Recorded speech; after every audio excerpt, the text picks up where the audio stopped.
യൂറോപ്പിനെയും ഏഷ്യയെയും തമ്മിൽ ബന്ധിപ്പിക്കുന്ന പാലമാണ് തുർക്കി. തുർക്കിക്ക് ഒരുപാട് ചരിത്രങ്ങളുള്ള സ്ഥലമാണ്. നമുക്കറിയാവുന്നതുപോലെ മിഡിൽ ഈസ്റ്റിൽ ഇപ്പോൾ നടന്നുകൊണ്ടിരിക്കുന്ന യുദ്ധത്തിനെല്ലാം പിന്നാമ്പുറത്ത് തുർക്കിയുടെ കൈകളും കാണുന്നുണ്ട്. പല വിഷയങ്ങളിലും തുർക്കി തങ്ങൾക്ക് അനുകൂലമായ രീതിയിൽ ഇടപെടുന്ന സാഹചര്യമുണ്ട്. അതുകൂടാതെ മുസ്ലിം ബ്രദർഹുഡ് എന്ന തീവ്രവാദ സംഘടന, ലോകത്തെ എല്ലാ തീവ്രവാദ സംഘടനകളുടെയും ആശയപരമായ അമ്മ എന്ന് വിശേഷിപ്പിക്കപ്പെടുന്ന മുസ്ലിം ബ്രദർഹുഡിനെ സപ്പോർട്ട് ചെയ്ത ചരിത്രവും തുർക്കിക്ക് ഉണ്ട്. അതുകൂടാതെ യൂറോപ്യൻ രാജ്യങ്ങളിലേക്ക് ധാരാളമായി മൈഗ്രൻസിനെ കടത്തിവിടുന്നതിലും തുർക്കിക്ക് വ്യക്തമായ പങ്കുണ്ട്. യൂറോപ്യൻ രാജ്യങ്ങളിൽ ഇസ്ലാമിൻ്റെ വ്യാപനത്തിന്, പൊളിറ്റിക്കൽ ഇസ്ലാമിൻ്റെ വ്യാപനത്തിന് കുടപിടിക്കുന്ന മറ്റൊരു വലിയ ചരിത്രവും കൂടി തുർക്കിക്കുണ്ട്.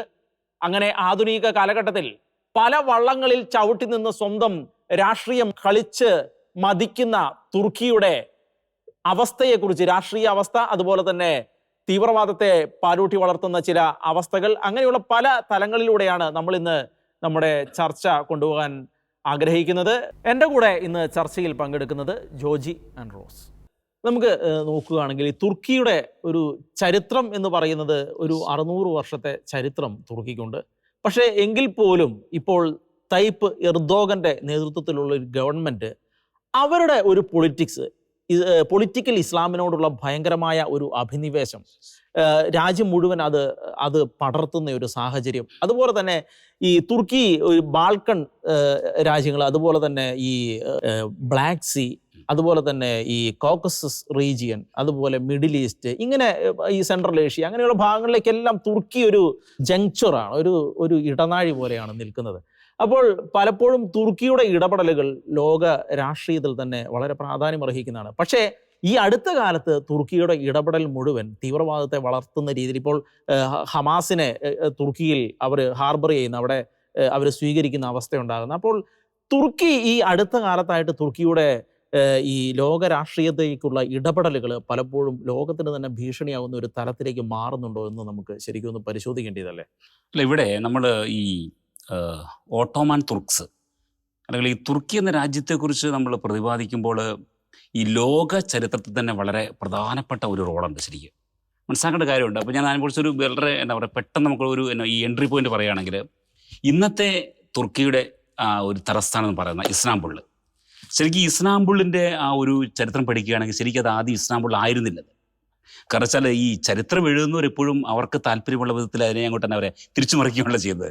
അപ്പോൾ അത് പറയാൻ കാരണം, ഒരിക്കൽ പോലും ലോകചരിത്രം അല്ലെങ്കിൽ മറന്നു പോകാൻ ഒരിക്കലും ഇടയാകാത്ത രീതിയിലുള്ള വലിയ സംഭവങ്ങളാണ് അവിടെ സംഭവിച്ചിരിക്കുന്നത്. ശരിക്കും നമുക്കറിയാം, ആദ്യകാലങ്ങളിലെ ഈ ക്രൈസ്തവ കേന്ദ്രങ്ങളിൽപ്പെട്ട അലക്സാണ്ട്രിയ അല്ലെങ്കിൽ അന്ത്യോക്യ, ജെറുസലേം, അതുപോലെ തന്നെ പ്രധാനപ്പെട്ട ഒരു പ്രദേശമായിരുന്നു ഇന്നത്തെ ഇസ്താംബുൾ എന്നറിയപ്പെടുന്ന പണ്ടത്തെ കോൺസ്റ്റാന്റിനോപ്പിൾ. അന്ന് അവിടെ ഒരു വളരെ ക്രൈസ്തവ പ്രബല പ്രദേശമായിരുന്നു. അന്ന് നമുക്കറിയാം ഈ ഒരു ഓട്ടോമാൻ തുർക്സിൻ്റെ വരവ്, അല്ലെങ്കിൽ ഈ 11-12 നൂറ്റാണ്ടുകളിൽ വളരെയേറെ പ്രബലപ്പെട്ടു നിന്ന ഒരു ശക്തി എന്ന് വെച്ചാൽ, ആ ഒരു നൂറ്റാണ്ടുകളിൽ നമ്മളിന്ന് കാണുന്ന ഇറാഖ്, സിറിയ, ഈജിപ്റ്റ്, അങ്ങ് തുടങ്ങി മൊറോക്കോ, ടുണീഷ്യ, ഈവൻ സ്പെയിൻ വരെ വ്യാപിച്ചു കിടക്കുന്നത്. എന്ന് വെച്ചാൽ ഈ ഏതെങ്കിലും ആഫ്രിക്കൻ ഭാഗങ്ങളും ഈസ്റ്റേൺ യൂറോപ്പിൻ്റെ കുറച്ച് ഭാഗങ്ങളും, അതുകൂടാതെ തന്നെ ഈ സെൻട്രൽ ഏഷ്യയെ മൊത്തം വ്യാപിച്ചു കിടക്കുന്ന അന്നത്തെ കാലഘട്ടത്തിൽ ഒരു വിപുലമായ സാമ്രാജ്യം, അതാണ് ഈ ഓട്ടോമൻ തുർക്സ്. അപ്പോൾ അതിൻ്റെ പുറകിൽ പല ചരിത്രമുണ്ട്. അവർ പറയുകയാണെങ്കിൽ വാളിൻ്റെ ചരിത്രമുണ്ട്, അതുപോലെ തന്നെ മറ്റു പല രീതിയിലുള്ള ചതിപ്രയോഗങ്ങളുടെ ചരിത്രമുണ്ട്, യുദ്ധമുണ്ട്, ക്രൂര കൊലപാതകമുണ്ട്, ഒരുപാട് ചരിത്രമുണ്ട്. അങ്ങനെ ആ ഒരു വലിയ സാമ്രാജ്യം മനസ്സിലാക്കണം. അതിനുശേഷം ഈ നമ്മൾ തുർക്കിയെക്കുറിച്ച് കാണുമ്പോൾ നമുക്ക് അതിനിടയ്ക്ക് വളരെ ഹൃദയഭാരികളായ ഒരുപാട് സംഭവങ്ങളുണ്ടാകുന്നില്ല ശരിക്കും. അപ്പോൾ ഈ തുർക്കി ഇങ്ങനെ വളരെ ആ രീതിയിലൊക്കെ അങ്ങോട്ട് കടന്നു വന്നതിന് ശേഷം ഒന്നാം ലോകമയുദ്ധത്തോടുകൂടി ഈ തുർക്കിയുടെ സാമ്രാജ്യം അങ്ങോട്ട് ശിഥിലമാകുകയാണ്. ഓട്ടോമൻ തുർക്ക്, ആ തുർക്കി സാമ്രാജ്യം അങ്ങോട്ട് ശിഥിലമാകുകയാണ് ശരിക്കും. അവിടെ സംഭവിക്കുന്നത് എന്താണെന്ന് വെച്ചാൽ, അവരുടെ ഏഷ്യയിലെ പല ഭാഗങ്ങൾ നഷ്ടപ്പെട്ടു പോകുന്നു, യൂറോപ്പിലേക്ക് പോകുന്നു. അങ്ങനെ ചുരുങ്ങി അവർ ഇന്ന് കാണുന്ന ആ തുർക്കി റിപ്പബ്ലിക്കിൽ മാത്രം അങ്ങോട്ട് ഒതുങ്ങുക ശരി മനസ്സിലാക്കണം. അപ്പം അങ്ങനെ അത് സംഭവിച്ചതിന് ശേഷം പിന്നീട് വരുന്ന ഒരു ചക്രവർത്തി ഉണ്ട് അവിടെ. അത് ആട്ടത്തുർക്ക് അല്ലെങ്കിൽ മുസ്തഫ കമാൽ പാഷ എന്ന് പറയുന്നത് ഇന്നത്തെ ഈ മോഡേൺ തുർക്കിയുടെ അദ്ദേഹമാണ് അതിൻ്റെ പിതാവെന്ന് പറയുന്നത്. അദ്ദേഹത്തിൻ്റെ ആശയങ്ങൾ ഈ പഴയ ഈ ഓട്ടോമാൻ തുർക്കുകളുടെ ആശയമായിരുന്നു. എന്ന് വെച്ചാൽ ഒരു തീവ്ര മതസ്വഭാവം ഒരിക്കലും അദ്ദേഹത്തിന് ഇല്ലായിരുന്നു. അദ്ദേഹം ഒരു മോഡേണിസ്റ്റ് ആയിരുന്നു ശരിക്കും. അപ്പോൾ അദ്ദേഹത്തിൻ്റെ ഒരു ആശയപ്രകാരം ഈ തുർക്കി വെസ്റ്റേൺ ആശയങ്ങളോട് കൂടുതൽ അങ്ങോട്ട് അടുക്കുകയാണ്. അതിനെപ്പറ്റി പറയുകയാണെന്ന് വെച്ചാൽ അന്നത്തെ കാലത്ത് ഈ തുർക്കിയിൽ സാമ്രാജ്യത്തിലെ സ്ത്രീകൾക്ക് അവർക്ക് വിദ്യാഭ്യാസം ഇല്ലായിരുന്നു, അവർക്ക് പബ്ലിക്കിൽ ഇറങ്ങി ജോലി ചെയ്യാൻ സാധിക്കില്ലായിരുന്നു. അവരെ വളരെ ചെറുപ്പത്തിൽ തന്നെ അവരുടെ വിവാഹം കഴിയുന്നു, അവരുടെ ആ ഒരു സിസ്റ്റം പ്രകാരം. അതിനുശേഷം ഒരു കുട്ടികളൊക്കെ ആയിട്ട് അവരുടെ വീടുകളിൽ തന്നെ കഴിയുന്നു. അവർക്ക് അവർ ഒരു പബ്ലിക് ഫിഗേഴ്സേ അല്ല. അതൊക്കെ മാറ്റി വിദ്യാഭ്യാസത്തിലേക്ക് വരുന്നു, വ്യവസായങ്ങൾ വരുന്നു, ഡെവലപ്മെൻറ്റ്, വെസ്റ്റേൺ ആശയങ്ങൾ വരുന്നു.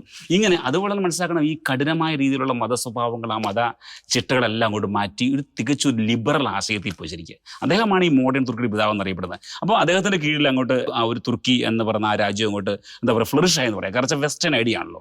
ഈ മനസ്സിലാക്കേണ്ട ഒരു കാര്യം എന്ന് വെച്ചാൽ ഈ യൂറോപ്പിൻ്റെയും ഇവിടെ റോയും പറഞ്ഞോളൂ, യൂറോപ്പിൻ്റെയും ഏഷ്യയുടെ ഒരു കവാടമാണ് ശരിക്കും ഇവർ രണ്ടിൻ്റെയും കിടക്കുകയാണ് ശരിക്കും. വളരെ അപ്പോൾ ജിയോ പൊളിറ്റിക്സ് അല്ലെങ്കിൽ ജോഗ്രഫിക്കലി വളരെ പ്രധാനപ്പെട്ട ഒരു ഏരിയ. ഒരുപാട് ട്രേഡ്, മറ്റുള്ള പല പല രീതിയിലുള്ള എന്താ പറയുക ഈ വാണിജ്യ കൈമാറ്റങ്ങൾ, ഇതെല്ലാം വളരെ പ്രധാനപ്പെട്ട ഒരു ജിയോ പൊളിറ്റിക്സിൽ അല്ലെങ്കിൽ ജോഗ്രഫിക്കലി വളരെ പ്രധാനപ്പെട്ട ഏരിയ.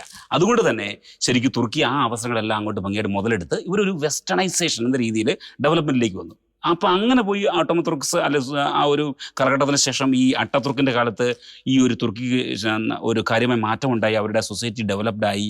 ആ രീതിയിലും അതിനുശേഷമാണ് ഇപ്പോൾ പറഞ്ഞ ഈ തായിബ് എർദോഗൻ്റെ ഭരണം വരുന്നത് ശരിക്കും. അപ്പോൾ വീണ്ടും നമ്മൾ കാണുന്നത് ഒരു എന്താ പറയുക ഒരു തീവ്ര മതസ്വഭാവത്തിലേക്ക് പോകുന്ന ഒരു തുർക്കിയാണ്. അതിനെക്കുറിച്ച് പറയുകയാണെങ്കിൽ തുർക്കിയുടെ ഒരു സ്റ്റാൻഡ് കാണണം ശരിക്കും. ഇവിടെ മനസ്സിലാക്കണം, തുർക്കി നാറ്റോ അംഗമാണ്, എന്നാൽ യൂറോപ്യൻ യൂണിയനിലല്ല. അതിന് കാരണമുണ്ട്. തുർക്കിയെ നാറ്റോ എടുത്തപ്പോൾ തന്നെ യൂറോപ്യൻ രാജ്യങ്ങൾക്ക് അവരുടെ സ്വഭാവം ശരിക്കും അവർ മനസ്സിലായി. തുർക്കിയുടെ മറ്റൊരു പേരെന്ന് വെച്ചാൽ ഈ യൂറോപ്പിലെ ഷെയറോയി എന്നാണ് അവർ അറിയപ്പെടുന്നത്, മനസ്സിലാക്കാം. അപ്പോൾ ആ രീതിയിലുള്ള അവരുടെ സാമ്പത്തികമായ പരിമിതികളെല്ലാം മറികടക്കാനുള്ള ഒരു വലിയ അവസരമായിരുന്നു അവർക്ക് ഈ യൂറോപ്യൻ യൂണിയനിലേക്ക് ഒരു കിട്ടാവുന്ന ഒരു പ്രവേശനം. എന്നാൽ നാറ്റോയിൽ അവർ കാണിച്ച ചില സ്വഭാവങ്ങൾ കാരണം, അല്ലെങ്കിൽ ഈ എർദോഗൻ്റെ ഈ തീവ്ര മതസ്വഭാവം, ആ ഒരു തീവ്രത കാരണം യൂറോപ്യൻ യൂണിയനിലേക്ക് തന്നെ അവർ പ്രൊമോട്ട് ചെയ്തില്ല. നാറ്റോയിൽ നിൽക്കുമ്പോൾ സ്വാഭാവികമായിട്ടും അമേരിക്കയാണ് അവിടുത്തെ രാജാവ്. അവർ ഫ്രാൻസ് ഉണ്ട്, മറ്റു യൂറോപ്യൻ രാജ്യങ്ങളുണ്ട്. അങ്ങനെയൊക്കെ ആണെങ്കിൽ പോലും എതിർചെരിയിലുള്ള റഷ്യയായിട്ട് ഒരു മിതത്വം, ഒരു സോഫ്റ്റ് കോർണർ എപ്പോഴും എർദോഗൻ സൂക്ഷിക്കുന്നത് മനസ്സിലാക്കാം. അപ്പോൾ ഇപ്പോൾ ഇവിടെ പറഞ്ഞ പോലെ രണ്ട് വെള്ളത്തിൽ കാലിയോടി നിൽക്കുകയാണ്. അപ്പോൾ ഞാൻ മറ്റൊരു പറയുകയാണെങ്കിൽ ഒരേ സമയം തന്നെ എന്താ പറയുക അത്യാധുനിക US-ൻ്റെ ആയുധങ്ങൾ തുർക്കി ആഗ്രഹിക്കുമ്പോൾ തന്നെ മറുവശത്ത് റഷ്യയുടെ S-400 പോലുള്ള ആ ഒരു അത്യാധുനികമായ ഈ മിസൈൽ പ്രതിരോധ സംവിധാനമൊക്കെ തുർക്കി അവിടുന്ന് എന്താ പറയുക ചോദിച്ചു വാങ്ങുന്നുണ്ട്. മനസ്സിലാവും. അപ്പോൾ അങ്ങനെ എന്താ പറയുക, അപ്പോൾ അങ്ങോട്ടും ഇങ്ങോട്ടും മാറി എവിടെയും കാലി ചവിട്ടി. ഇന്നിപ്പം തുർക്കിയുടെ അവസ്ഥ എന്ന് പറഞ്ഞാൽ ശരിക്കും നമ്മൾ മനസ്സിലാക്കണം, അവർക്ക് അവരുടേതായ ചില ആശയങ്ങളുണ്ട് ശരിക്കും. ആ ആശയങ്ങളെ കുറിച്ച് പറയുമ്പോൾ വീണ്ടും നമ്മൾ പറയണം. എന്നുവെച്ചാൽ നമുക്കറിയാം ഈ ഖിലാഫത്ത് പ്രസ്ഥാനം അല്ലെങ്കിൽ കാലിഫേറ്റ്, ഖലീഫ എന്നൊക്കെ ഉള്ളത്. അപ്പോൾ ഈ ഒന്നാം ലോകയുദ്ധത്തിന് ശേഷം ഈ എന്താ പറയുക കാലിഫ സ്ഥാനഭ്രഷ്ടനാക്കപ്പെട്ടു, ഖിലാഫത്ത് പ്രസ്ഥാനം വന്നു. അതിനുശേഷം അതുപോലെ കാലിഫേറ്റ് അങ്ങോട്ട് ആകപ്പാട് ശിഥിലമായി ശരിക്കും. അപ്പോൾ അങ്ങനെ നഷ്ടപ്പെട്ടു പോയ ഈ ഇസ്ലാമിക സാമ്രാജ്യം വീണ്ടും തിരിച്ചു കൊണ്ടുവരാൻ അങ്ങനെ സാധിക്കുന്നു എന്നുള്ള ഒരു വലിയ വ്യാമോഹത്തിൽ ഈ എന്നാ പറയുക അവരുടെ വിശ്വാസികളെ, അവരുടെ സമൂഹത്തെ പിടിച്ചു നിർത്താൻ തുർക്കിക്ക് പലപ്പോഴും സാധിക്കുന്നുണ്ട്. അപ്പോൾ പറഞ്ഞു വെച്ചാൽ ഇനി ഇവരാണ് തുർക്കിയിലൂടെ ആണ് ഈ ഒരു എന്നാ പറയുക ഇവരുടെ ആ സാമ്രാജ്യത്തിൻ്റെ ഒരു പുനരുദ്ധാരണം ഉണ്ടാകുക. അതിനുവേണ്ടി ഉള്ള എല്ലാ പ്രവർത്തനങ്ങളും തുർക്കി ചെയ്യുന്നുണ്ട്, അതിനൊരു ശക്തരാണ്. അപ്പോൾ അങ്ങനെ ആ ഒരു വലിയ എന്നാ പറയുക ചിന്തയുണ്ട് ശരിക്കും. അപ്പോൾ അങ്ങനെ രീതിയിൽ ഇസ്ലാം വിശ്വാസികളുടെ അല്ലെങ്കിൽ ആ ഒരു ജനത്തിൻ്റെ മുഴുവനും വിശ്വാസം നേടിയെടുക്കാനുള്ള ഒരു വലിയ പരിശ്രമം ഉണ്ടാകുന്നുണ്ട്. അപ്പോൾ അതിൻ്റെ എല്ലാം ഭാഗമായിട്ടാണ് ഈ നമ്മൾ കാണുന്ന ഈ ആട്ടാതുർക്കിന് ശേഷം വന്ന ഈ ഒരു തായിബ് എർദോഗൻ തീവ്ര സ്വഭാവമുള്ള പ്രസ്ഥാനങ്ങളെല്ലാമായിട്ട് അങ്ങോട്ട് അടുക്കുകയാണ് ശരിക്കുന്നത്. അപ്പോൾ അവിടെ അങ്ങനെ അടുത്ത് അവർ പല രീതിയിലും, ഇപ്പോൾ യൂറോപ്പിലാണെങ്കിൽ അവരുടെ ഒരു മോഡ് ഓഫ് ഓപ്പറേഷൻ വളരെ വ്യത്യസ്തമാണ്, എന്നാൽ ഏഷ്യയിൽ മറ്റു രീതിയിലാണ്. അപ്പോൾ ഈ തീവ്ര സ്വഭാവമുള്ള സംഘടനകളെല്ലാം അങ്ങോട്ട് ചേർത്ത് നിർത്തുമ്പോൾ തുർക്കി കൊണ്ട് ഉദ്ദേശിക്കുന്നത് ഇതിനെല്ലാം കൂട്ടി ഇപ്പോൾ നമ്മുടെ ഈ ഇറാൻ പ്രോക്സികളെ ഉപയോഗിച്ച് തങ്ങളുടെ മസിൽ അങ്ങോട്ട് ഫ്ലെക്സ് ചെയ്യുന്ന പോലെ ഈ തീവ്ര സ്വഭാവമുള്ളവരെ എല്ലാം അങ്ങോട്ട് പരിപാലിക്കുകയും അവരെ പോഷിപ്പിക്കുകയും ഒക്കെ ചെയ്യുമ്പം ഇസ്ലാം വിശ്വാസികൾക്ക് ഒരു വലിയ പ്രത്യാശ കൊടുക്കുക ചെയ്തത്, ഞങ്ങൾക്ക് വീണ്ടും കാലിഫേറ്റ് പണിയാൻ സാധിക്കും, ഇവിടുന്നാണ് ഖലീഫ വരാൻ പോകുന്നത്. അങ്ങനെയുള്ള മറ്റൊരു സത്യം മനസ്സിലാക്കണം, ഇസ്ലാം വേൾഡിൽ തന്നെ ഈ എന്നാ പറയുക ഇവർ ഒരുപാട് ഡിവൈഡഡ് ശരിക്കും. ഈ ഇസ്ലാം വേൾഡ് എടുക്കുകയാണെങ്കിൽ സൗദിയാണ് എന്നാ പറയുക അവരുടെ പ്രോമിനൻ്റ് രാജ്യം എന്ന് പറഞ്ഞാൽ വെച്ചാൽ മക്കയും മദീനൊക്കെ ഉള്ളത് അവിടെയാണ്. അപ്പോൾ അവരാണ് അവരുടെ ഒരു പ്രബല രാജ്യം. എന്നാൽ ഒരു സൈഡ് ഇറാൻ പറയുന്നത് ഞങ്ങളാണ് ശക്തർ എന്ന് പറയുന്നത്. ഇനി അതുകൂടാതെ ഖത്തറിനും ഉണ്ട് ചെറിയൊരു ആഗ്രഹം ഇവരുടെ കാലിഫയാണെന്ന്. മനസ്സിലായി. കാരണം എന്താ വെച്ചാൽ ഖത്തർ മനസ്സിലാക്കണം, ഖത്തർ ഒരു വളരെ ചെറിയ രാജ്യമാണെങ്കിൽ പോലും ഇന്ന് ലോകത്തെമ്പാടുമുള്ള തീവ്ര സംഘടനക്കെല്ലാം ഫണ്ടിങ് കൊടുക്കുന്നു. ഇവർ വലിയ ചർച്ച നടത്തും, ഡിപ്ലോമസി കാണിക്കും, പക്ഷേ പുറകെ കൂടി ഇവർ ഒരുപാട് പ്രവർത്തനം ശരിക്കും. അപ്പം മനസ്സിലാക്കാൻ 4 രാജ്യങ്ങൾ സൗദി, ഇറാൻ, ഖത്തർ, അതിനോട് തുർക്കി. അപ്പോൾ ഇങ്ങനെ 4 രാജ്യങ്ങളും തങ്ങളാണ് എന്നാ പറയുക ഇനിയിപ്പോൾ ഖലീഫയാകാനുള്ള രാജ്യം, അല്ലെങ്കിൽ തങ്ങളാണ് ഈ ഇസ്ലാം ആ ഒരു സാമ്രാജ്യത്തെ പുനരുദ്ധരിക്കേണ്ടത്, അല്ലെങ്കിൽ ഓട്ടോമൻ തുർക്സിൻ്റെ ആ പിന്തുടർച്ചക്കാർ തങ്ങളാണ്. ഇങ്ങനെ വ്യാമോഹത്തിൽ ഇവരുടെ വിശ്വാസികൾ നിർത്തുന്ന ഒരു വലിയ ലോകത്തിലൂടെ കടന്നു പോകുമ്പോഴാണ് നമ്മൾ കാണുന്നത് തുർക്കിയുടെ ഇന്നത്തെ ഒരു അവസ്ഥ. അപ്പോൾ ശരിക്കും എല്ലാ രീതിയിലുള്ള തീവ്ര സ്വഭാവങ്ങളെ അവർ പ്രൊമോട്ട് ചെയ്യുന്നു, എന്നാൽ അവർ യൂറോപ്പിൻ്റെ കൂടെയാണെന്ന് പറയുന്നു, എന്നാൽ അല്ല. ഈയിടെ ഒരു വളരെ വിവാദപരമായ ഒരു പ്രസ്ഥാനം ഉണ്ടായി, ഈ എർദോഗൻ്റെ മകൾ പറഞ്ഞു ഇസ്ലാമിൻ്റെ ചന്ദ്രക്കുല അത് യൂറോപ്പിൻ്റെ കുരിശ് യൂറോപ്പിൻ്റെ കുരിശിനെ കീഴടക്കുമെന്ന്. വളരെ വിവാദപരമായതാണ്. അപ്പം അത്തരത്തിലുള്ള ആശയം അല്ലെങ്കിൽ പിന്നെ ഈ എർദോഗൻ്റെ മറ്റൊരു ഭാഷ പറയുകയാണെങ്കിൽ അദ്ദേഹം പറഞ്ഞു വെച്ചാൽ മുസ്ലിം സ്ത്രീകൾ പ്രസവിക്കാനുള്ള ഒരു ഗർഭപാത്രവുമായി യൂറോപ്പിലേക്ക് കടന്നു കയറണം, അങ്ങനെ മൾട്ടിപ്ലൈ ആൻഡ് കോൺഗ്രതം അത് അങ്ങനെയൊക്കെയുള്ള ആ രീതിയിലുള്ള ഇസ്ലാമൈസേഷൻ യൂറോപ്പിൽ പ്ലാൻ ഇടുന്നുണ്ട് തുർക്കി. അവിടെ അങ്ങനെ ആ കോണ്ടസ്റ്റാണ് ശരിക്കും ഇപ്പോഴത്തെ തുർക്കിയുടെ വെച്ചാൽ ഈ ഹമാസ് പോലുള്ള സംഘടനകളെ വീണ്ടും എന്താ പറയുക അവരെ വീണ്ടും പ്രൊട്ടക്ട് ചെയ്യാനുള്ള ഒരു തീരുമാനം. ഇത് ശരിക്കും ഞാൻ പറയുകയാണ് ഈ US-ൻ്റെ ഒരു നാറ്റോയുടെ കീഴിൽ നിന്നുകൊണ്ടുള്ള ഇത്തരം പ്രവർത്തനങ്ങളൊന്നും അധികം മുന്നോട്ട് തുർക്കി വേണ്ടി സാധിക്കില്ല. കാരണം വെച്ചാൽ ട്രംപ് വളരെ സ്ട്രോങ് ആയിട്ടുള്ള ഒരു പ്രസിഡൻ്റാണ്. തുർക്കിക്ക് ഭാവി വളരെ എന്താ പറയുക ദുഷ്കരമായിരിക്കുന്നതാണ് ഇപ്പോൾ നമുക്ക് പറയാൻ സാധിക്കുന്നത്. ഇപ്പം നമ്മൾ ഇപ്പോൾ സൂചിപ്പിച്ചതുപോലെ ശരിക്കും തുർക്കി ഇങ്ങനെ ഒരു പുതിയ ഒരു ലോകത്തിൽ പുതിയ ഒരു പാത, ഒരു ഇസ്ലാമിക പാത വെട്ടിത്തുറക്കാൻ വേണ്ടി തുർക്കി ശ്രമിച്ചുകൊണ്ടിരിക്കുകയാണ് ഈ രാജ്യങ്ങളുടെ എല്ലാം ഇടയിൽ. അപ്പോൾ അങ്ങനെ നോക്കുമ്പം ഒരു രീതിയിൽ പറഞ്ഞു കഴിഞ്ഞാൽ മറ്റ് മതങ്ങളോട് കാണിക്കുന്ന തുർക്കിയുടെ ഒരു അസഹിഷ്ണു മനോഭാവം നേരത്തെ ഒരു സെക്കുലർ രാജ്യമായി കെട്ടിപ്പടുത്തതാണ് 1923 ഒന്നാം ലോക മഹായുദ്ധം കഴിഞ്ഞപ്പോൾ. അതിനുശേഷം ഇങ്ങോട്ട് വന്നിപ്പോൾ തയ്യിബ് എർദോഗൻ ഒരുപക്ഷെ ഒരു പൊളിറ്റിക്കൽ ഇസ്ലാമിലേക്ക് ചാഞ്ഞു നിൽക്കാതെ കംപ്ലീറ്റ്ലി ഇസ്ലാം ആകാതെ നിലനിൽക്കാൻ കഴിയാത്ത ഒരു അവസ്ഥയിലേക്ക് മാറുകയും രാജ്യത്തെ ആ രീതിയിലേക്ക് മാറ്റുകയും അതിനുശേഷം പിന്നീട് സ്വാഭാവികമായിട്ട് അങ്ങനെ ഇസ്ലാമൈസ് ചെയ്ത എല്ലാ രാജ്യങ്ങളും ചെയ്യുന്നത് പോലെ തീവ്രവാദികളെ ഹാർബർ ചെയ്യുകയും സംരക്ഷിക്കുകയും ചെയ്യേണ്ട ഒരു സാഹചര്യത്തിലേക്ക് തുർക്കി എത്തി നിൽക്കുമ്പോൾ അതൊരു ശരിക്കും ഒരു ഭീഷണി, വലിയ ഭീഷണിയല്ലേ ഉയർത്തുന്നത്? ശരിക്കും ഈ തുർക്കിയുടെ കാര്യം പറയുമ്പം തുർക്കിയുടെ ആദ്യകാല ചരിത്രം മുതൽ നമുക്കൊന്ന് പരിശോധിക്കേണ്ടതുണ്ട്.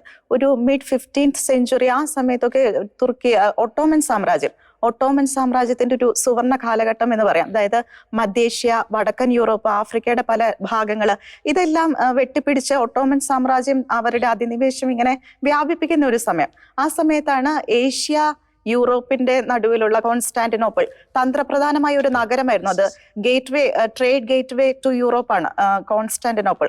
ആ സമയത്ത് 1453 ഈ കോൺസ്റ്റാന്റിനോപ്പിൾ ഓട്ടോമൻ സാമ്രാജ്യം കീഴടക്കുന്നത്. ഈ ഓട്ടോമൻ സാമ്രാജ്യം കോൺസ്റ്റാന്റിനോപ്പിളിന്റെ അതിന് മുമ്പുള്ള ചരിത്രം നോക്കുകയാണെങ്കിൽ അത് ഫുള്ളി ക്രിസ്ത്യൻ റൂട്ട്സ് ഉള്ള ഒരു സ്ഥലമാണ് ഈ കോൺസ്റ്റാന്റിനോപ്പിൾ.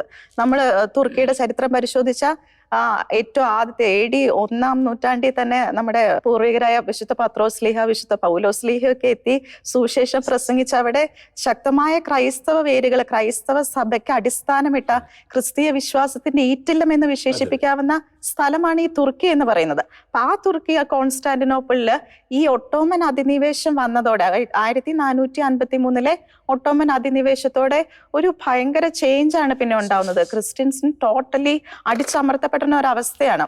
പിന്നെ അവര് ഇമ്പോസ് ചെയ്ത ഒരു കാര്യം എന്ന് പറഞ്ഞാൽ അവർക്ക് ഭയങ്കര ടാക്ടിക്സ് ആണ്. അവരുടെ ഒരു ജെസിയ നികുതി, മതനികുതി അവർ ഇമ്പോസ് ചെയ്തു. ഈ മതനികുതി അടയ്ക്കണം ക്രൈസ്തവർ അവിടെ ജീവിക്കണമെങ്കിൽ.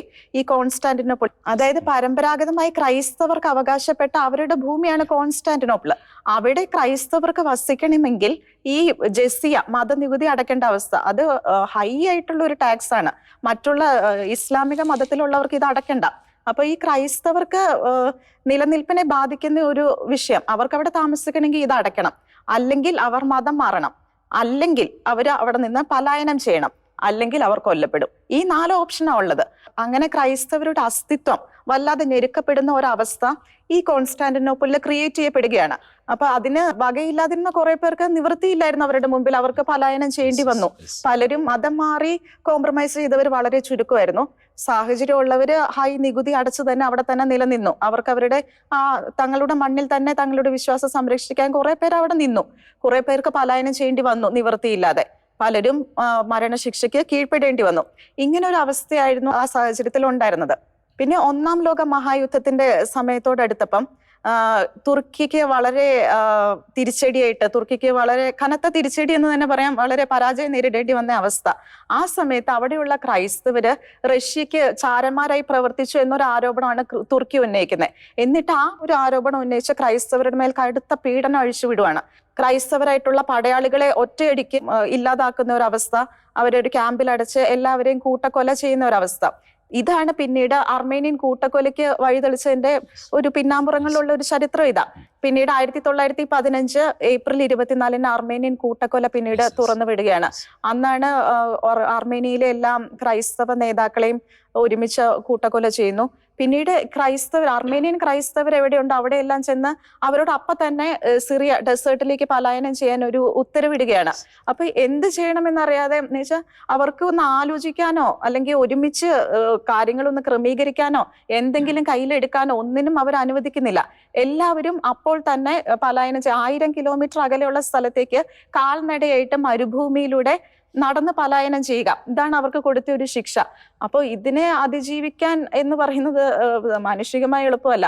അപ്പോൾ ആ ഒരു സമയത്ത് ഈ അർമേനിയൻ ഈ മാസ് ഡീപ്പോർട്ടേഷന്റെ ഈ സമയം മരുഭൂമിയിൽ എത്രയോ ലക്ഷക്കണക്കിന് ക്രൈസ്തവരാണ് മരിച്ചു വീണത്. 15 ലക്ഷം ക്രൈസ്തവരെ കൂട്ടക്കൊല ചെയ്ത അർമേനിയൻ കൂട്ടക്കൊല പിന്നീട് അതിനുള്ള വഴി തുറക്കുകയായിരുന്നു ഈ ഒരു സംഭവങ്ങളിലൂടെ.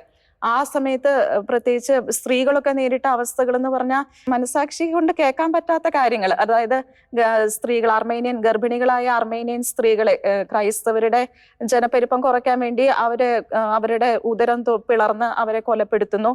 അതുപോലെ മരുഭൂമിയിൽ വെച്ച് ഈ ക്രൈസ്തവ സ്ത്രീകളെ കൂട്ടമായി ബലാത്സംഗം ചെയ്യുന്നു. അവരെ ബലാത്സംഗം ചെയ്ത് കുരിശുകളിൽ ജീവനോടെ അവരിങ്ങനെ പൂർണ്ണ നഗ്നരായിട്ട് കുരിശിൽ തറച്ച് നാട്ടി നിർത്തുന്നു. ഇങ്ങനത്തെ വളരെ നീചമായ കാര്യങ്ങളാണ് ക്രൈസ്തവർക്ക് നേരെ തുറന്നു വിട്ടത്. പിന്നീട് സ്ത്രീകൾക്ക് കൊടുത്ത ഒരു ഓപ്ഷൻ എന്ന് പറഞ്ഞാൽ ഒന്നെങ്കിൽ അവർക്ക് തുർക്കി ഇസ്ലാമിക മതസ്ഥരുടെ ഭാര്യമാരായിട്ടോ അടിമകളുമായിട്ടോ ഒക്കെ തുടരാം, എങ്കിൽ അവർക്ക് അവരുടെ പ്രോപ്പർട്ടികൾ തിരിച്ചു കൊടുക്കാം, അല്ലെങ്കിൽ പലായനം ചെയ്യുക, അല്ലെങ്കിൽ മരിക്കുക.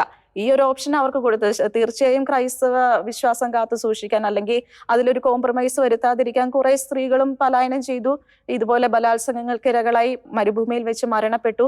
അതുപോലെ മരുഭൂമിയിൽ ഈ പലായനം ചെയ്യപ്പെട്ടവരുടെ മൃതശരീരങ്ങളുടെ ഇമേജുകളൊക്കെ നമുക്ക് ലഭ്യമാണ്. അത് അവരുടെ ഓരോ എല്ലുകളും എണ്ണി തിട്ടപ്പെടുത്താവുന്ന അവസ്ഥയിൽ അത്രയും പട്ടിണി കോലങ്ങളായിട്ട് ഓരോരുത്തരും മരിച്ചു വീണ ഒരു അവസ്ഥകൾ.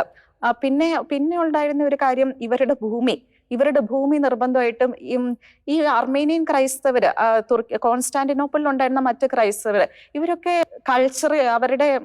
അവർക്ക് ഒത്തിരി ഭൂസ്വത്ത് ഉണ്ടായിരുന്നു. അവർക്ക് വിദ്യാഭ്യാസപരമായിട്ട് അവർ ഒത്തിരി ഡെവലപ്ഡ് ആയിരുന്നു. വ്യവസായ മേഖലയിൽ അവർ ഒത്തിരി ഡെവലപ്ഡ് ആയിരുന്നു. അങ്ങനെ ഒത്തിരി റിച്ച് ആയിട്ടുള്ള ഒരു ആൾക്കാരായിരുന്നു, ഒരു ജനതയായിരുന്നു ഇവിടെ ഉണ്ടായിരുന്ന ക്രൈസ്തവര്. അപ്പോൾ അവരുടെ ഭൂസ്വത്ത് നിർബന്ധിതമായിട്ട് പിടിച്ചെടുക്കുക. അതുപോലെ വ്യാജ കേസുകൾ ഉണ്ടാക്കി നിയമക്കുരുക്കിൽപ്പെടുത്തി അവരുടെ പ്രോപ്പർട്ടി പിടിച്ചെടുക്കുക. അതുപോലെ ഇങ്ങനെ ടോട്ടലി അവരുടെ അസ്തിത്വം ഇല്ലാതാക്കുന്ന ഒരു സാഹചര്യമാണ് അന്നുണ്ടായിരുന്നത്. ആ ഒരു കാര്യം തന്നെയാണ് ഇപ്പോഴും ഇവര് തുടർന്നുകൊണ്ടിരിക്കുന്നത്. അവരുടെ ടാക്ടിക്സ് ഇത് തന്നെയാണ് ഇപ്പോഴും. ഈ തീവ്രവാദ ചിന്താഗതികൾ ഇന്നും അതേപോലെ തന്നെ തുടർന്നുകൊണ്ടിരിക്കുകയാണ്. പല വിധത്തിലായിരിക്കും. അത്ര ക്രൂരതയുടെ ഒരു മുഖം ഇപ്പൊ നമ്മൾ പുറമേന്ന് നോക്കിയാൽ കാണില്ല. പക്ഷെ ഇതിന്റെയൊക്കെ പിന്നിലുള്ള ഒരു ടാക്ടിക്സ് എല്ലാം സെയിം ആയിട്ട് തന്നെ ഇപ്പോഴും തുടരുകയാണ്.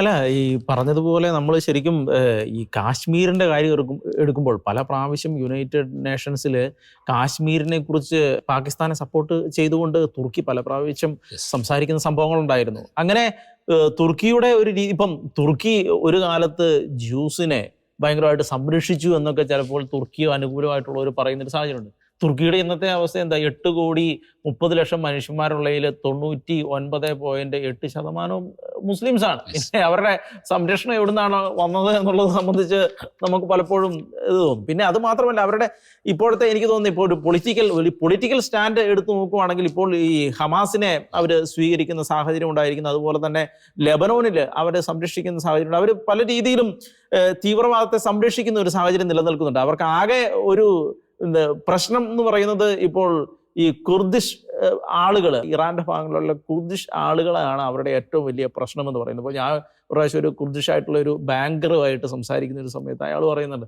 തുർക്കി വളരെ വളരെ മോശമായിട്ടാണ് ഈ മനുഷ്യരോട് പെരുമാറുന്നത്. അവർ തന്നെ, കാരണം സാമ്പത്തികമായിട്ട് തുർക്കിയിൽ ഉയർന്നു നിൽക്കുന്നവർ ഇവരാണെന്ന് അദ്ദേഹം പറയുന്നുണ്ട്.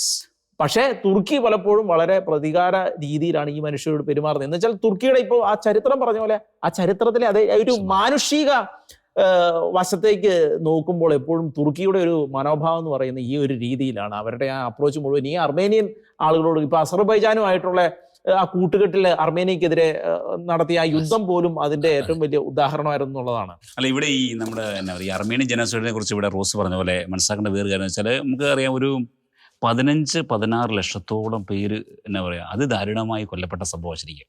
അപ്പോൾ ആ ഒരു ചരിത്രം ഇരിക്കെ, അത്രയൊരു പശ്ചാത്തലം ഇരിക്കെ, അതായത് ലോകം കണ്ടിട്ടില്ലാത്ത, ഇന്നുവരെയും കേട്ടില്ലാത്ത രീതിയിലുള്ള കൊടും ക്രൂരതകളോടെ, മനസാക്ഷി മരവിച്ചു പോകുന്ന സംഭവങ്ങളോടെ ആ ജനത്തെ കടത്തി വിട്ടിട്ട്, എന്നിട്ട് ഇന്നും ഇവിടെ റോബിൻ പറഞ്ഞ പോലെ ഇന്നും അവർ തുടരുകയാണ് ശരിക്കും. ഈയിടെ അസർബൈജാനും അർമേനിയും തമ്മിലുള്ള പ്രശ്നം ഉണ്ടായി ശരിക്കും. അവിടെ തന്നെ ഈ നാഗർമോ കറാബാക്ക് ഏരിയയിൽ നിന്ന് ലക്ഷക്കണക്കിന് അർമേനിയൻ ക്രിസ്ത്യൻസ് പലായനം ചെയ്തു. നമുക്കറിയാം, അവർക്ക് ഒന്നും ഭക്ഷണം കിട്ടാതെ അല്ലെങ്കിൽ വൈദ്യുതി ഇല്ലാതെ ഒന്നും ലഭ്യമില്ലാത്ത അവരെ ശരിക്കും എന്നാ പറയുക, ഈ ഉപരോധിച്ച് പീഡിപ്പിക്കുന്നൊരവസ്ഥ. അത് വളരെ തന്നെ ബ്രൂട്ടലായിട്ടുള്ള ഒരു ആക്രമണം. അതിൻ്റെ പുറകിലെല്ലാം തുർക്കിയാണ് ശരിക്കും അവർക്കുള്ള ഈ അസർബൈജാന് വേണ്ട പിന്തുണയും ആശയങ്ങളും ഈ ടാക്ടിക്സും അതുപോലെ ആയുധങ്ങളും എല്ലാം കൊടുക്കുന്ന ഒരു മെയിൻ സപ്ലയർ എന്ന് പറഞ്ഞാൽ അവർ തുർക്കിയാണ്. അപ്പോൾ ഇന്നും ഞാൻ പറയും, ഇപ്പോൾ ഈ അർമേനിയ എന്ന് പറഞ്ഞാൽ നമുക്കറിയാം, ഈ ജോഗ്രഫിയിൽ നോക്കുമ്പോൾ ഈ തുർക്കി ഒരു വലിയ രാജ്യമാണ്, അസർബൈജാനും അത്യാവശ്യം മുഴുത്ത രാജ്യമാണ്. അതിനിടെ കിടക്കുന്ന ഒരു ചെറിയ എന്താ പറയുക ഏരിയയാണ് പണ്ടത്തെ ഗ്രേറ്റ് അർമേനിയ എന്ന് പറഞ്ഞ രാജ്യം. അതെന്ന് വെച്ചാൽ ആദ്യമായി ക്രിസ്ത്യാനിറ്റി കടന്നു വന്ന രാജ്യം. നമ്മൾ ചരിത്രം പഠിക്കുമ്പോൾ മനസ്സിലാക്കുന്നത് വെച്ചാൽ 3-ാം നൂറ്റാണ്ടിൽ ഈ തിരദൗസ് എന്ന് പറയുന്ന ഒരു യഹൂദ രാജാവ്, അദ്ദേഹം ക്രിസ്ത്യാനിറ്റി സ്വീകരിച്ച് അങ്ങനെയാണ് അങ്ങോട്ട് ക്രിസ്ത്യാനിറ്റി ആദ്യമായി കടന്നു വരുന്നത്. അതിനുശേഷം ആ ജനത കടന്നുപോയ ഒരു കൊടും പീഡനങ്ങൾ.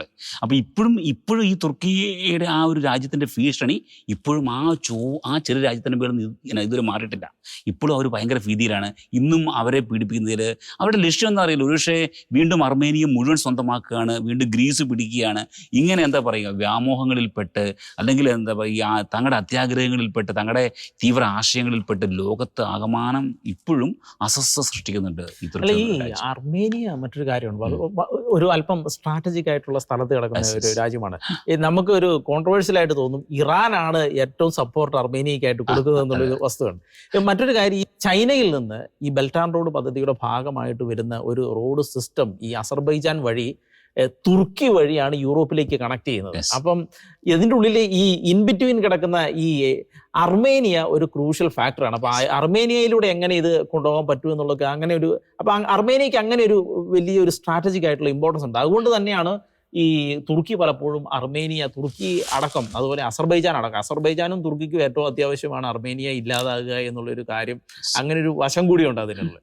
പിന്നെ മറ്റൊരു കാര്യം എന്ന് പറഞ്ഞു കഴിഞ്ഞാൽ, ഇനിയിപ്പം നമുക്ക് ശരിക്കും എനിക്ക് തോന്നുന്നത് തുർക്കിയെ കുറിച്ച് പരിശോധിക്കുമ്പോൾ ഡൊണാൾഡ് ട്രംപ് വന്നു കഴിയുമ്പോൾ തുർക്കിയുടെ ഇൻ ഫ്യൂച്ചർ എങ്ങനെയാവും എന്നുള്ളൊരു കാര്യം കൂടിയുണ്ട്. കാരണം ഈ ചൈനയും ഒരുപാട് ഇനീഷ്യേറ്റീവ്സ്, ഡെവലപ്മെന്റൽ ഇനീഷ്യേറ്റീവ്സ് ഇവിടെ ഈ തുർക്കിയിൽ നടത്തുന്നുണ്ട്. അതുപോലെ റഷ്യ ഈ മറ്റേ ആണവ കേന്ദ്രങ്ങൾ എന്ന് വെച്ചാൽ എനർജിക്ക് ആവശ്യമായിട്ടുള്ള ഊർജ്ജ പ്രതിസന്ധി പരിഹരിക്കാൻ ആവശ്യമായിട്ടുള്ള, അതുപോലെ തന്നെ ഈ എണ്ണയടക്കമുള്ള ഊർജ്ജ പ്രതിസന്ധി പരിഹരിക്കാനുള്ള ഒരുപാട് മിനറൽസ് എല്ലാം ഈ തുർക്കിക്ക് നൽകുന്ന, അങ്ങനെ റഷ്യയുമായും ചൈനയുമായും ഇപ്പോൾ വളരെയധികം അടുക്കുന്ന ഒരു സാഹചര്യമുണ്ട്. അതുപോലെ തന്നെ യൂറോപ്യൻ യൂണിയൻ നേരത്തെ പറഞ്ഞതുപോലെ തുർക്കിയെ അകത്ത് കയറ്റാൻ സംഭവിച്ചില്ല. ഇവരുടെ ഈ ജനാധിപത്യം ഇല്ലാത്ത അവസ്ഥ, അതാ ഏറ്റവും പ്രധാനപ്പെട്ടത് അവരുടെ പ്രശ്നം. അതാ ജനാധിപത്യം ഇല്ലാത്ത അവസ്ഥ, ഒരു ഏകാധിപത്യ ശൈലിയിലാണ് എർദോഗൻ തുർക്കിയെ കൊണ്ടുപോയിക്കൊണ്ടിരിക്കുന്നത്. അത് അടക്കമാണ് യൂറോപ്യൻ യൂണിയനിൽ ഇവർ കയറ്റാത്തത് തുർക്കിയെ. അതിന്റെ ബദലായിട്ടാണ് കഴിഞ്ഞ പ്രാവശ്യത്തെ ബ്രിക്സില് തുർക്കി പോയി ജോയിൻ ചെയ്യുന്ന സാഹചര്യം ഉണ്ടായത്. അപ്പൊ അങ്ങനെ ഉള്ള ഒരു അവസ്ഥയിലൂടെ കടന്നു പോകുമ്പോൾ തുർക്കി ഏകദേശം 50ഓളം അമേരിക്കയുടെ ന്യൂക്ലിയർ വെപ്പൺസ് തുർക്കിയിൽ ഉണ്ട് എന്നുള്ളത് മറ്റൊരു സത്യം കൂടിയാണ്. അതാണ് വലിയൊരു കാര്യം. അങ്ങനെ ഒരു സത്യമുണ്ട്, നാറ്റോ രാജ്യം ആണ് എന്നുള്ള രീതിയിൽ. പക്ഷെ ഇങ്ങനെയൊക്കെ ആണെങ്കിലും ഭാവിയിൽ തുർക്കിയുടെ, കാരണം തുർക്കിക്ക് ഈ രാജ്യങ്ങൾക്കെല്ലാം അപ്പുറത്ത് തുർക്കിക്ക് സ്വന്തമായിട്ടുള്ള, നേരത്തെ പറഞ്ഞ പോലെ ഒരു സ്വത്വബോധമുണ്ട്. ആ രീതിയിൽ വികസിച്ചു വരാനുള്ള ഒരു താല്പര്യം തുർക്കിക്കുണ്ട്. അത് ഏത് രീതിയിലാണ്, അത് ഇസ്ലാമിനെ പരിപോഷിപ്പിച്ചിട്ടാണെങ്കിൽ അങ്ങനെ, തീവ്രവാദികളെ പരിപോഷിപ്പിച്ചിട്ടാണെങ്കിൽ അങ്ങനെ, റഷ്യയുടെയും ചൈനയുടെയും കൂടെ നിന്നിട്ടാണെങ്കിൽ അങ്ങനെ, അതുമല്ല നാറ്റോയുടെ കൂടെ നിന്നിട്ടാണെങ്കിൽ അങ്ങനെ, എവിടുന്ന് ബെനഫിറ്റ് കിട്ടുന്നു ആ ബെനഫിറ്റ് എല്ലാം ഉപയോഗിച്ച് സ്വയം വളരുക എന്നുള്ളൊരു സാധനം തുർക്കിയുടെ കയ്യിലിരിക്കുന്നത് കൊണ്ട് ഇനി ഡൊണാൾഡ് ട്രംപ്, കഴിഞ്ഞ പ്രാവശ്യത്തെ ഡൊണാൾഡ് ട്രംപിന്റെ ഭരണത്തിൽ വളരെയധികം ബെനിഫിറ്റ് തുർക്കി അനുഭവിച്ചിരുന്നു. പിന്നെ ബൈഡൻ വന്ന ശേഷമാണ് ഇപ്പൊ ഈ ജനോസൈഡൊക്കെ അവരാണ് അംഗീകരിക്കുന്ന നടത്തിയെന്ന് പറയുന്ന സാഹചര്യം ഉണ്ടായി. അതിനൊക്കെ തുർക്കി വളരെയധികം പ്രതികരിക്കുന്ന സാഹചര്യം ഉണ്ടായിരുന്നു. പക്ഷേ ഇനി ഡൊണാൾഡ് ട്രംപിന്റെ രണ്ടാം വരവില് തുർക്കിക്ക് ഏത് രീതിയിൽ ഇപ്പോൾ ഹമാസിനെയൊക്കെ അനുകൂലിക്കുകയും ഇസ്രായേലിനെതിരെ ബന്ധങ്ങൾ വിച്ഛേദിക്കുകയൊക്കെ ചെയ്യുന്ന സാഹചര്യത്തിൽ ഏത് രീതിയിൽ അമേരിക്ക പ്രതികരിക്കും, ഇസ്രായേലിനെയും കവച്ചു വെച്ച് അമേരിക്ക അനുഭാവം കാണിക്കുമോ, അതോ ഇനി മറ്റൊരു പ്രതികാരത്തിന്റെ മുഖം തുർക്കിയുള്ളിൽ ഉണ്ടാകുമോ എന്നുള്ളത് നമ്മൾ കണ്ടറിയേണ്ടത് തന്നെയാണ്. അതുപോലെ എടുത്തു പറയേണ്ട ഒരു കാര്യമാണ്, ക്രൈസ്തവരുടെ പൈതൃക ഭൂമിയാണ് ഈ തുർക്കി എന്ന് പറയുന്നത്. അവിടെ നമുക്കറിയാം ബൈബിളിലെ കുറെ സ്ഥലങ്ങള്, വെളിപാടിന്റെ പുസ്തകത്തിൽ പ്രതിപാദിക്കുന്ന 7 സഭകള്, ഏഷ്യ മൈനർ, സ്മിർന തുടങ്ങിയുള്ള സഭകൾ, ആ സ്ഥലങ്ങൾ, അന്ത്യോക്യ, അതുപോലെ പരിശുദ്ധ അമ്മ താമസിച്ചിരുന്ന എഫെസോസ്, ഈ സ്ഥലങ്ങളൊക്കെയുള്ള ഈ തുർക്കിയിലെ ക്രൈസ്തവ പൈതൃകം ഇല്ലാതാക്കാനുള്ള ഈ തുർക്കി ഭരണകൂടത്തിന്റെ ഈ ഗൂഢ നീക്കങ്ങൾ, അത് നമുക്കറിയാം. ചരിത്ര പ്രസിദ്ധമായ വളരെ ഹിസ്റ്റോറിക് ഇമ്പോർട്ടൻസ് ഉള്ള ഹാഗിയ സോഫിയ ദേവാലയം മോസ്ക് ആക്കി മാറ്റിയത് അത് ശരിക്കും ആഗോള ക്രൈസ്തവരുടെ മനസാക്ഷിക്ക് ഏൽപ്പിച്ച വലിയൊരു വേദന തന്നെയാണ്. പിന്നീട് അവര് ചോറയിലെ സെന്റ് സേവിയേഴ്സ് ചർച്ച് അത് മോസ്കാക്കി മാറ്റി. ഇങ്ങനെ വളരെ ക്രൈസ്തവരുടെ ഒരു പൈതൃകം ഇല്ലാതാക്കി അവരുടെ ഒരു സമ്പന്നത അതിനെ അടിച്ചമർത്താനുള്ള ഒരു ശ്രമങ്ങൾ അത് ഇപ്പോഴും ഈ തുർക്കി തുടർന്നുകൊണ്ടിരിക്കുകയാണ്. പിന്നെ ഇസ്രായേലുമായിട്ടുള്ള ബന്ധത്തിൽ ഒരു കാര്യം പറയേണ്ടത്, ഈ തുർക്കിക്ക് വളരെ അപകടമായ ഒരു സാഹചര്യം നേരിട്ടപ്പോൾ അവിടെ വിനാശകരമായ വലിയൊരു ഭൂകമ്പം ഉണ്ടായ ആ സമയത്ത് തുർക്കിക്ക് ആദ്യം സഹായവുമായി എത്തിയത് ഇസ്രായേലായിരുന്നു. എന്നിട്ടാണ് ഈ ഇസ്രായേലിന് പാല് കൊടുത്ത കൈക്ക് തിരിഞ്ഞു കൊത്തിയെന്ന് പറഞ്ഞ പോലെ ഹമാസിന്റെ ആ നിഷ്ഠൂരമായ ആക്രമണം, ഒക്ടോബർ 7-നുണ്ടായ ആക്രമണത്തെ എല്ലാ രാജ്യങ്ങളും അപലപിച്ചപ്പോൾ ഈ ഹമാസിന് സപ്പോർട്ടായിട്ടാണ് തുർക്കി രംഗത്ത് വന്നത്. അപ്പൊ അതിലുള്ള ഒരു തുർക്കിയുടെ തീവ്രവാദ ചിന്താഗതി അതിൽ നിന്ന് തന്നെ വ്യക്തമാണ്. തീവ്രവാദം തലയിലേറ്റി നടക്കുന്ന ഒരു രാജ്യങ്ങൾക്കും ഒരു പരിധിക്കപ്പുറം വളരാൻ കഴിയില്ല, രക്ഷപ്പെടാൻ കഴിയില്ല എന്നുള്ളത് ചരിത്രം തന്നെ നമ്മളെ പഠിപ്പിക്കുന്ന വസ്തുതയാണ്. 2002 അധികാരത്തിൽ വന്ന തയ്യിബ് എർദോഗൻ സെക്യുലറിസത്തിന്റെ പാതയിൽ രാജ്യത്തെ സാമ്പത്തികമായി മുന്നോട്ട് നയിക്കുകയും പിന്നീട് തീവ്ര ഇസ്ലാമിസത്തിലേക്ക്, പൊളിറ്റിക്കൽ ഇസ്ലാമിന്റെ ഒരു രീതിയിലേക്ക് മാറിയ സാഹചര്യത്തിൽ രാജ്യത്തിന്റെ സമ്പദ് വ്യവസ്ഥ തന്നെ തകർന്നു പോവുകയും ചെയ്യുന്ന കാഴ്ചയാണ് നമ്മൾ തുർക്കിയിൽ കണ്ടത്. ഈ അടുത്ത കാലത്ത് മോശമായ ബന്ധം ഉണ്ടായിരുന്ന പല രാജ്യങ്ങളുമായും പിന്നീട് സൗഹൃദം പുതുക്കുവാൻ വേണ്ടി തുർക്കി ആവത് ശ്രമിക്കുന്നുണ്ട് എങ്കിലും ഒന്നും അങ്ങോട്ട് യേശുന്നില്ല എന്നുള്ളതാണ് വസ്തുത. യഥാർത്ഥ കാരണം തീവ്രവാദം തന്നെയാണ്. തുർക്കിയുടെ ലോകത്തെ മിഡിൽ ഈസ്റ്റിലെ പല രാജ്യങ്ങളിലേക്കും യൂറോപ്പിലെ പല രാജ്യങ്ങളിലേക്കും തീവ്രവാദിയും കയറ്റി അയക്കുകയും പൊളിറ്റിക്കൽ ഇസ്ലാമിനെ സപ്പോർട്ട് ചെയ്യുകയും ചെയ്യുന്ന തുർക്കിയുടെ മനോഭാവം തന്നെയാണ് തുർക്കിയുടെ വികസനത്തെ ഇല്ലായ്മ ചെയ്യുന്നത്, തുർക്കിയെ ലോകത്തിലെ തന്നെ ഒരു ഭീഷണി ഉയർത്തുന്ന രാജ്യമാക്കി മാറ്റുന്നതും. അതുകൊണ്ട് ഇന്നത്തെ നിലപാടിൽ ഞങ്ങൾ പറഞ്ഞു വെക്കാൻ ആഗ്രഹിക്കുന്നത്, തീവ്രവാദത്തെ പിന്തുണയ്ക്കുന്ന ഒരു രാജ്യവും ഒരു ജനതയും ഒരു രാജ്യത്തിനും ഒരു ജനതയ്ക്കും ഒരു തരത്തിലുള്ള വികസനവും കൊണ്ടുവരുന്നില്ല. അതുകൊണ്ട് തീവ്രവാദം ലോകത്ത് നിന്ന് തന്നെ തുടച്ച് നീക്കപ്പെടേണ്ടത് തന്നെയാണ്. ഇനി മറ്റൊരു നിലപാട് വിഷയവുമായി നമുക്ക് അടുത്ത ദിവസം കാണാം. നന്ദി.